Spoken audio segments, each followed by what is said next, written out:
சரிய வாழ்க்கை என்றெல்லாம் முன்னோக்கி பின்னோக்கி நம்மளை நகர்த்தி கொண்டு செல்கின்றதோ ஃபாரெவர் டு கோ அப்படின்னு சொல்லிட்டு ஒரு வேர்டு ஒன்று இருக்குது. ஸோ என்னன்னு சொல்லி உங்களுக்கு இன்னும் புரியலை. ஸோ மறக்காமல் நம்ம ஷோ ஃபுல்லாக கேளுங்க. ஷோ ஃபுல்லாக சொல்கிறேன். So 1 year to down forever to go, அதாவது நம்ம ஷோ ஆரம்பித்து 1 வருஷம் முடிஞ்சு போச்சு. அது அப்படி ஒரு சந்தோஷத்தில் தான் இந்த ஷோ நான் பண்ணிகிட்ருக்கிறேன். ஸோ ஆல்ரெடி நம்ம வந்து ஒரு ஷோ பண்ணியிருந்தோம். அந்த ஷோவில் பார்த்தீங்கன்னா லைஃப்பில் நடந்ததெல்லாம் சொல்லிட்டு இந்த ஒரு வருஷத்தில் 2026 என்னெல்லாம் நடந்துச்சு அப்படின்னு சொல்லி பார்த்தோன்னா, அதில் முதல் விஷயமா நான் மறந்த விஷயம், இந்த ஷோ ஆரம்பித்தது ஜூலை 1, 2025. ஸோ அன்னைக்கு நாளில் பிரதி திங்களா என்ன திங்கள் என்ன கிழமை என்று தெரியவில்லை, அன்று ஆரம்பித்த இந்த கடலை மிட்டாய் ஷோ 2 ரூபாய்க்கு கொடுக்கப்பட்டது. தற்போது 1 வருடம் நிறைவு பெற்றதால் இன்று பல மக்களிடையே, அதாவது 18 நாடுகளில் இருந்து கேட்கும் திறன் கொண்ட ரசிகர்களை கொண்ட ஒரு ஷோவாக எனக்கு வளர்ந்து இருக்கிறது அப்படின்னா சும்மா ஒரு வார்த்தையில் சொல்லிட முடியாது. ஸோ அதை தான் நான் இந்த ஷோ ஃபுல்லாக பேச போகிறேன். ஸோ வணக்கம், welcome to the show of 2 ரூபா கடலை மிட்டாய். நான் உங்கள் ஆர்ஜே குருஜி பேசுகிறேன். ஸோ சரியாக நம்ம எதுக்காண்டி இந்த ஷோ ஆரம்பித்தோன்னா, நான் வந்து பச்சை சட்டையை பார்த்து தான் இந்த ஷோ ஃபஸ்ட்டு நான் காப்பி அடித்தேன். அதாவது பச்சை சட்டையோட இன்ட்ரோவில் வந்து ஆர்ஜே பாலாஜி என்ன சொல்லியிருப்பாங்க, இந்த உலகத்தில் சோஷியல் மீடியாவில் கெட்டதை பேசுகிறதுக்கோ தேவையில்லாத விஷயத்தை பரப்புறதுக்கோ அதை வச்சு பிரபலம் ஆகிறதுக்கோ வளர்கிறதுக்கோ 1000 விஷயங்கள் 1000 பிளாட்ஃபார்ம் இருக்குது. ஆனால் நல்லதை பற்றி பேசுகிறதுக்கு, நல்ல விஷயங்களை 4 பேர்கிட்ட பகிர்ந்துக்கிறதுக்கு இந்த ஒரு ஷோ மூலமாக நான் உங்ககிட்ட பேச வரேன் அப்படின்னு சொல்லிட்டு அவர் சொன்ன அந்த ஒரு மாடலில் தான் நான் இந்த ஷோவை ஆரம்பித்தேன். ஏன்னா எனக்கு அப்போ ஆர்ஜே ஆகணும் அப்படிங்கிற ஒரு கனவு தான் இருந்துச்சே தவிர, அது எப்படி ஆகணும் என்ன பண்ணணுங்கிற ஒரு ஐடியாலஜி எனக்கு இல்லை. பட் ஆனால் ஆர்ஜே ஆகணும், நல்லா பேசணும், நம்மளால் 4 பேர் என்டர்டெயின்மெண்ட் பண்ணணும் அப்படிங்கிற ஒரு சின்ன ஒரு நப்பாசம் மட்டும் தான் இருந்துச்சு. ஸோ அந்த ஒரு தாட்லேருந்து ஆரம்பித்த இந்த ஒரு ஜேர்னி இன்னைக்கு 1 வருஷத்தை கம்ப்ளீட் ஆகி இன்னைக்கு 1 மாதத்தை தாண்டி விட்டதே அப்படின்னு சொல்லிட்டு இன்னும் செலிப்ரேட் பண்ணாமல் இருக்கியேடா அப்படின்னு நினைக்கும் போது தான் கொஞ்சம் வருத்தமாக இருந்துச்சு. நான் எப்படி இதை மறந்தேன் அப்படின்னு கேட்டால் நிஜமாலே நான் மறந்துட்டேன்.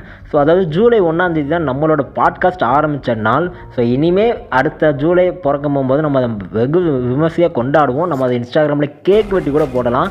ஸோ அதாவது 1 வருஷம் ஆயிடுச்சு, என்னடா நீ பண்ணியிருக்க அப்படின்னு சொல்லி பார்த்தீங்கன்னா, எனக்கு கொஞ்சம் கொஞ்சமாக லவ் கொடுக்குற மாதிரி ஒரு 18 கண்ட்ரிலேருந்து நான் என்னோடய ஃபேன்ஸை நான் சம்பாதிச்சிருக்கேன். ஸோ என்னடா 18 கண்ட்ரியில் சம்பாதிச்சிருக்கேன், ஆனால் உன்னை பற்றி வெளியே யாருக்குமே தெரியலையே அப்படின்னு சொல்லி கேட்டால், இது வந்து ஒரு வோக்கல் ஆடியோ, அதாவது ஒரு வாய்ஸ் மட்டும் தான் கேட்க முடியும். நான் எப்படி இருப்பேன்னு யாருக்குமே தெரியாது. நான் வச்சுருக்க என்னோடய இமேஜும் பார்த்தீங்கன்னா ஏஐயில் ஜென்ரேட் பண்ணுது. ஸோ அதனால் என்னோடய ஷோ நல்லபடியாக கேட்குது, அதை 4 பேர் விரும்பி கேட்குறாங்க. அண்ட் அதை டவுன்லோட் பண்ணி அவங்களோட லைப்ரரியில் ஸ்பாட்டிஃபைல போட்டவங்களோட கவுண்ட் 99 தாண்டி 100 ஆயிருக்கு அப்படிங்கிறதையும் இந்த இடத்துல நான் ரொம்ப பெருமையாக சொல்லிக்கிடுவேன். ஏன்னா இது என்னோடய வாய்ஸ்னால், என்னோடய திறமையினால் நான் அடிபட்டு மிதிப்பட்டு வளர்ந்து வந்ததை நான் உங்ககிட்ட ஷேர் பண்ணி, அண்ட் அதில் கொஞ்சம் கொஞ்சமாக என்னையை நான் டெவலப் பண்ணி டியூன் பண்ணி என்னையை மாற்றி விட்டது இந்த ஒரு ஷோ தான். ஸோ இந்த ஒரு ஷோவில் இவ்வளவு நாளாக 1 வருஷமாக எனக்கு லவ் கொடுத்துட்டு இருந்த உங்கள் எல்லாருக்குமே ரொம்ப ரொம்ப தேங்க்ஸ். ஸோ அதான் இந்த ஒரு ஷோவில் என்ன பேச போகிறோம் அப்படின்னு சொல்லி பார்த்தீங்கன்னா, இந்த 1 வருஷத்தில் நான் வந்து வெல்கம் இன்ட்ரோ அப்படின்னு சொல்லிட்டு ஒன்று பேசியிருப்பேன். அப்புறம் சாப்பிடும்போது பேசாதடா, ஜாஸ்தி பேசாதடா, என் நண்பன் போட்ட சோறு, இந்த மாதிரி ஏகப்பட்ட எபிசோட்ஸ் ஒரு வித்தியாசமான டைட்டிலில் சம்மந்தம் இல்லாமலாம் பேசிட்டு அப்படின்னு ஒரு வீசிங் வர மாதிரி அந்த மூச்சு இழுத்து பிடிச்சிட்டு பேசுனதாக இருக்கட்டும், அண்ட் அப்படின்னு இழுத்து விட்டு பேசுனதாக இருக்கட்டும், அதை எல்லாத்தையும் இப்படிலாம் பேசக்கூடாது, நீ இப்படி பண்ணுற அப்படின்னு சொல்லி மிஸ்டேக்கை கண்டுபிடிச்சி அதை வந்து ஸ்பாட் பண்ணி என்கிட்ட இந்த தப்பு பண்ணுற, இதை இன்னுமே நீ பண்ணாத அப்படின்னு சொன்னவங்களாக இருக்கட்டும், எல்லாத்துக்குமே இந்த இடத்துல நான் நிஜமாக சொல்கிறேன், யார் என்ன சொன்னீங்க அப்படிங்கிறது எனக்கு நல்ல நினைவு இருக்குது. ஸோ அவங்க எல்லாராலையும் மட்டும்தான் இன்றைக்கி நான் இவ்வளோ தெளிவாக கிறிஸ்டல் கிளியராக நான் பேசிகிட்ருக்கேன் அப்படிங்கிறதுக்கு உண்மையான ரீசன். ஸோ அதுவும் தாண்டி இப்போ ரீசெண்டாக வந்திருக்க தம்பி மிஸ்டர் முட்டை போண்டா அவங்க, தென் அதுக்கப்புறம் என்னோட யாழி அப்படின்னு சொல்லலாம் அந்த ஒரு ஃப்ரெண்டாக இருக்கட்டும், தென் பாலா, இந்த மாதிரி நிறைய பேர் இருக்காங்க. ஸோ இப்படிப்பட்ட ஒரு ஃப்ரெண்ட்ஸு அண்ட் பழனி, அப்புறம் ஐஷு அக்கா, இந்த மாதிரி இந்த ஏன்னு சொல்கிற பார்த்தீங்களா, இதெல்லாம் அவன் தான் எனக்கு சொல்லி கொடுத்தா அந்த மாதிரிலாம் பண்ணக்கூடாது அப்படின்ட்டு. ஸோ இப்படிப்பட்ட நிறைய நல்ல உள்ளங்கள் கொண்டவங்க அத்தான் எல்லாருமே இந்த ஷோவை நான் இப்படிலாம் மோடல் பண்ணி இதை இப்படிலாம் கொண்டு போகணும் அப்படின்னு சின்ன ஹிண்ட்டாக கொடுத்து இன்றைக்கி நான் கிறிஸ்டல் கிளியராக உங்ககிட்ட தெளிவாக ஜாலியாக நம்ம டியூன் பண்ணி பேசிகிட்ருக்கோம். ஸோ இந்த ஒரு 2 ரூபா கடலை மிட்டாயில் ஒரு கடலை மிட்டாயை வாங்கினா எப்படி ஒரு நட்ஸ் இல்லாமல் பல நட்ஸ் உள்ள ஸ்வீட்டோடு கலந்து இருக்குமோ, அதே மாதிரி இந்த ஒரு ஷோ இவ்வளோ ஸ்வீட்டாக ஆனதுக்கு உள்ள ஏகப்பட்ட மெமரிஸ் அண்ட் பின்னாடி நிறைய பேரோட ஐடியாலஜியாக இருக்கட்டும், என்னை கரெக்ட் பண்ணவங்களோட ஐடியாவாக இருக்கட்டும், அண்ட் அவங்களோட மைண்ட் செட்டாக இருக்கட்டும், ஃபுல்லி பாசிட்டிவிட்டியாக என்னை சேஞ்ச் பண்ணதாக இருக்கட்டும், எல்லாம் எல்லாமே இருக்குது.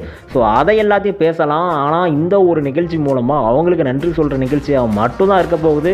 அண்ட் நாளையிலிருந்து அடுத்து வர எபிசோடில் பார்த்தீங்கன்னா அந்த ஒரு எபிசோட் 1ன்னு சொல்லி ஒன்று போட்டிருந்தோம் தெரியுமா, என் லைஃப்பில் நடந்த 5 செருப்படிகள் அப்படின்னு சொல்லிட்டு அது அடுத்த ஷோவில் வரும். ஸோ இந்த ஒரு நிகழ்ச்சியில் நான் உங்ககிட்ட அதை செலிப்ரேட் பண்ணது வாவ் வெரி ஃபென்டாஸ்டிக் ஃபேப்லஸ் அப்படின்னு சொல்லலாம். ஸோ இதுலேயும் கண்டிப்பாக ஒரு கிராமட்டிக் மிஸ்டேக் இருக்கும். அதையும் ஒருத்தன் என்கிட்ட கால் பண்ணி சொல்லுவான். அதையும் அடுத்த ஷோவில் ஒரு சின்ன கேப்பில் இன்ட்ரோல் சீன் மாதிரி 10 நிமிஷத்தில் இடையில நான் சொல்லுவேன். ஸோ அதையும் எல்லோரும் கேளுங்க. ஸோ ஃபைனலி 1 இயர் ஆஃப் 2 ரூபாய் கடலை மிட்டாய் நான் ரொம்ப ஹாப்பியாக இருக்கேன். மனசு விட்டு பேசுகிறதுக்கு ஒரு கடலை மிட்டாயின்னு ஒரு உருவத்தை நான் கொடுத்து இன்றைக்கி அது மூலமாக நான் நிறைய பேரை சம்பாதிச்சிருக்கேன். அண்ட் நான் சம்பாதிச்சது மூலமாக அது மட்டும் இல்லாமல் என்னையை சுற்றி இருக்கிற நெகட்டிவிட்டியெல்லாம் இக்னோர் பண்ணிட்டு நான் பாசிட்டிவிட்டியாக இருக்கேன். ஸோ என் ஃப்ரெண்டு ஒருத்தன் கூட சொல்லுவான், என்னன்னா இவன் எதை கலாய்ச்சாலும் இவனை பற்றி நம்ம ஏதாச்சும் பேசினாலும் அதை வச்சு பாசிட்டிவாக எடுத்துகிட்டு ஏதாச்சும் ஒன்று பண்ணுவான், இவனை எவனுமே கலாய்க்காதீங்க, இவன்கிட்ட இவனை அதை எடுத்து இவன் மோட்டிவாக பண்ணுறான் அப்படின்னு ஒன்று சொல்லுவாங்க. ஸோ அதெல்லாம் தாண்டி பல செருப்படிகளை தாண்டி தான் இன்றைக்கி இந்த மைல் ஸ்டோனை நம்ம பதிச்சிருக்கோம் அப்படிங்கிறத இந்த ஒரு ஃபாலோவர்ஸாக இருக்கட்டும், இத்தனை வியூவர்ஸ் கேட்குறவங்களா இருக்கட்டும், இத்தனை கண்ட்ரீஸ்லேருந்து கேட்குறவங்க எல்லாத்துக்குமே ரொம்ப தேங்க்ஸ். ஆக்சுவலாக நான் என்ன நினச்சேன்னா அந்த 18 கண்ட்ரீஸ்லேயும் எப்படி தேங்க்யூ சொல்லுவாங்க அப்படின்னு சொல்லிட்டு பார்க்குறோன்னு பார்த்தேன். பட் ஆனால் அதனால் மைண்டில் வந்து ஸ்டோர் பண்ணிக்க முடியல. ஏன்னா ஒவ்வொரு கண்ட்ரிலையும் அந்த தேங்க்யூங்கிற வேர்டு வந்து அவங்க லாங்குவேஜில் ஒவ்வொரு விதமாக இருக்குது. பட் ஆனால் காமனாக சொல்கிற வேர்டு தான் இங்கிலீஷ் வந்து ஒரு கீ வேர்டுன்னு சொல்லுவாங்க தெரியுமா, கீ லாங்குவேஜ். எந்த நாட்டுக்கு போனாலும் நம்மளால் இங்கிலீஷ் தெரிஞ்சு தான் நம்மளால் சர்வே பண்ணிக்க முடியும். ஸோ அதனால் எல்லாத்துக்கும் தேங்க்ஸ். அதை மட்டும் சொல்ல மாட்டேன். கண்டிப்பாக ஒரு கேக் வெட்டி அதை நம்மளோட இன்ஸ்டாகிராம் பேஜில் போடுவேன். ஸோ இன்னும் என்னென்ன இன்ஸ்டாகிராமில் ஃபாலோ பண்ணாமல் பார்த்துட்டிங்கன்னா IRJ குருமூர்த்தி நடிச்சிங்கன்னா அங்கே நான் வருவேன். ஸோ அங்கே என்னை ஃபாலோ பண்ணிக்கோங்க. நம்மளோட ரெகுலர் அப்டேட்ஸ் எல்லாம் வரும். தென் பட்டை முருகன் அப்படின்னு சொல்லி அடிச்சிங்கன்னா அதில் நம்ம யூடியூப் சேனல்லையும் நம்ம பாட்காஸ்ட் அப்லோட் பண்ணிகிட்ருக்கோம். ஸோ அதுலேயும் நீங்கள் போய் கேட்டு நம்மளோட பாட்காஸ்ட்டை என்ஜாய் பண்ணலாம். ஸோ தெரிஞ்சவங்களுக்கெல்லாம் அனுப்பிச்சி விடுங்க. நான் ரொம்ப ஸ்ட்ரெஸ்ஸாக இருக்கேன், என்னால் எதுவுமே பண்ண முடியல, எனக்கு அடுத்த ஸ்டெப் எப்படி எடுத்துக்கணும்னு தெரியல அப்படின்னா நம்ம ஷோவை கேளுங்க. கேட்டுக்கிட்டு ஜாலியாக என்ஜாய் பண்ணிக்கிட்டு நம்ம லைஃபை ஸ்மூத்தாக கொண்டு போகலாம். ஸோ இதுதான் 1 இயர் ஆஃப் செலிப்ரேஷன் அப்படின்னு நான் நினைக்கிறேன். ஸோ இதோட எப்படி செலிப்ரேட் பண்ணலாம் அப்படின்னு உங்களோட ஐடியாவை நீங்கள் என்கிட்ட வந்து பர்சனலாக சொன்னீங்கன்னா அதை நெக்ஸ்ட் இயர் நம்ம கண்டிப்பாக செலிப்ரேட் பண்ணலாம். So thank you, very grateful of the year. இந்த ஒரு வருஷம் முடிஞ்சது எனக்கு ரொம்ப சந்தோஷமாக இருக்குது. அண்ட் உங்ககிட்ட நான் இவ்வளோ நேரம் பேசிகிட்டு இருக்கிறது எனக்கு ரொம்ப ரொம்ப ரொம்ப ஹாப்பி ஆஃப் த டே ஒரு மொமெண்ட்டாகவே இருக்கும்னு சொல்லலாம். ஆக்சுவலாக இன்றைக்கி வேறு ஒருத்தவங்க வர்றதா இருந்துச்சு, அது இருந்த மாதிரியே இருந்துக்கிட்டே தான் இருக்குது. ஸோ அதை பற்றி இப்போ நம்ம இருந்துக்கிட்டே இருக்கட்டும். So bye. உங்களை நீங்கள் நல்லா பார்த்துக்கோங்க, பக்கத்தில் இருக்கவங்கள முடிஞ்சால் பார்த்துக்கோங்க. நம்ம 2 ரூபா கடலை மிட்டாயை 5 ரூபா ஆக்கினாலும் பரவாயில்ல, ஆனால் இது என்றைக்குமே 2 ரூபாய்க்கு தான் சேல்ஸ் ஆகும். ஆமாப்பா, இப்போ இடையில கடலை மிட்டாயின்னு கேட்டால் 5 ரூபா 10 ரூபான்றாங்க. நம்ம கடலை மிட்டாய் என்றும் 2 ரூபாய் தான். ஸோ அதனால் இந்த 2 ரூபா கடலை மிட்டாய் ஷோ உங்களுக்கான ஷோ, நம்மளுக்கான ஷோ. நம்மளை சுற்றி இருக்கிறவங்கள நம்ம பாசிட்டிவாக வச்சுக்கிட்டாலே இந்த negative stress, depression, overthinking, suicide thoughts இந்த மாதிரி எதுவுமே வராது. ஒரு லவ் பண்ணணும், லவ் ஃபெயிலியர் பார்க்கணும், ஒரு பொண்ணை ஏன் நம்ம பார்வையில் ஏன் தப்பாக பார்க்குறோம் அப்படிங்கிற ஒரு நிறைய தாட்ஸ் வந்து இப்போ இருக்கிற யங் ஜென்ரேஷன் கிட்ஸில் ஏகப்பட்ட பேர்ட்ட இருக்குது. ஸோ இப்போ நம்ம ஒரு இதில் தோற்றுறோம்னா அதுலேருந்து எப்படி ஓவர் கம் ஆகி வரணும் அப்படின்னு சொல்லிட்டு யாருக்குமே தெரில. ஸோ இதை எல்லாத்தையுமே நம்ம அந்த அந்த சமூக பார்வையை பார்த்தாலே போதும், அந்த சமூகத்தோட பார்வையை மாற்றினாலே போதும். அண்ட் இது எல்லாத்தையுமே மாற்றுறதுக்கு இது எப்படி பண்ணணும் அப்படிங்கிறத பற்றி பேசுறதுக்குள்ள ஷோ தான் இந்த 2 ரூபா கடலை மிட்டாய் ஷோ அப்படிங்கிறத நான் மறுபடியும் ரிஜிஸ்டர் பண்ணிக்கிறேன். ஸோ உங்களோட ஷோவை நீங்கள் நல்லா பத்திரமா பார்த்துக்கோங்க. அண்ட் உங்களையும் நீங்கள் சூப்பராக பார்த்துக்கோங்க. நான் அப்படி நான் வந்து போயிட்டு 4 அன்னைக்கு வந்து ஒரு ஷோவை உங்ககிட்ட வந்து சேர்க்கிறேன். டொண்ட பட்டன் டிண்ட பட்டன் டின்டாக் டின்டாக் டின்டாக்.